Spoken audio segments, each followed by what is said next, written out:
Hi అండి, welcome to my channel. ఈరోజు మా వంట వచ్చేసి క్యాబేజీ శనగపప్పు.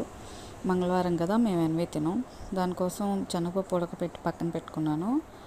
క్యాబేజీ కూడా ఉడకపెట్టేసాను. చింతపండును టమాటా రసం పెడుతున్నాను. ఒక పొయ్యి మీద అన్నం పెట్టేశాను. మా అమ్మాయికి అయితే ఈరోజు క్యారేజీ పెట్టలేదు అనమాట, అందుకనే.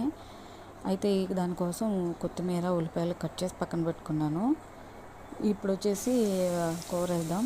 ఉల్లిపాయలు అన్నీ వెల్లుల్లిపాయలు అన్నీ వేసేసిన తర్వాత దానిలో కాస్త ఉప్పు పసుపు వేసి కాస్త వేగాక అల్లం వెల్లుల్లిపాయ పేస్ట్ వేసుకోవాలి. కొంచెం అల్లం వెల్లుల్లిపాయ పేస్ట్ పచ్చివాసన పోయేదాకా వేపుకొని దాంట్లో కొంచెం మగ్గిన తర్వాత మనం ముందే ఉడకపెట్టుకొని ఉంచుకున్న క్యాబేజీ వేసుకోవాలి. క్యాబేజీ వేసుకున్న తర్వాత అది కొంచెం మగ్గుతూ ఉండగా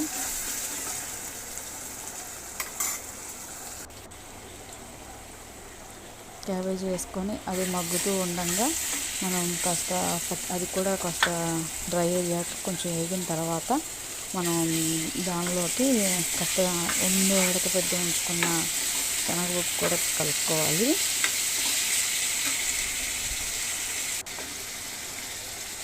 శనగపప్పు కలుపుకున్న తర్వాత కొంచెం అది కూడా ఆయిల్లో కొంచెం ఫ్రై అయితే కొంచెం అక్కడ పచ్చివాసన అనేది కొంచెం పోతుంది అన్నమాట.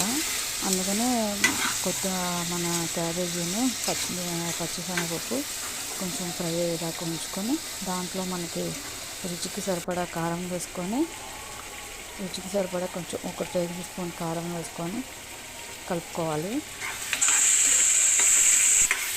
రుచికి సరిపడా కారం వేసుకొని కలుపుకొని 1 glass water, half glass water, minimum half glass water దానిలో పోసుకుంటే కొంచెం కూర మనకి దగ్గరకు వచ్చేటప్పటికి మనం రైస్లో కలుపుకోవడానికి బాగుంటుందన్నమాట. అలా వేసుకొని ఒక 10 నిమిషాలు మగ్గబెట్టేసుకున్న తర్వాత కూర ఫైనల్గా అయితే ఇలా ఉంటుందండి. ఇది ఈరోజు మా శనగపప్పు కూర, క్యాబేజీ శనగపప్పు, మిరియాల చారు, రైస్. ఇక సాయంత్రానికి ఎట్లాగో టిఫినే కాబట్టి పెసరపప్పు నానబెట్టాను. ఓకే ఫ్రెండ్స్, మీ ఇంట్లో వంటలు ఏంటో నాకు చెప్పండి. సబ్స్క్రైబ్ చేసుకోండి ఫ్రెండ్స్, ప్లీజ్. బాయ్.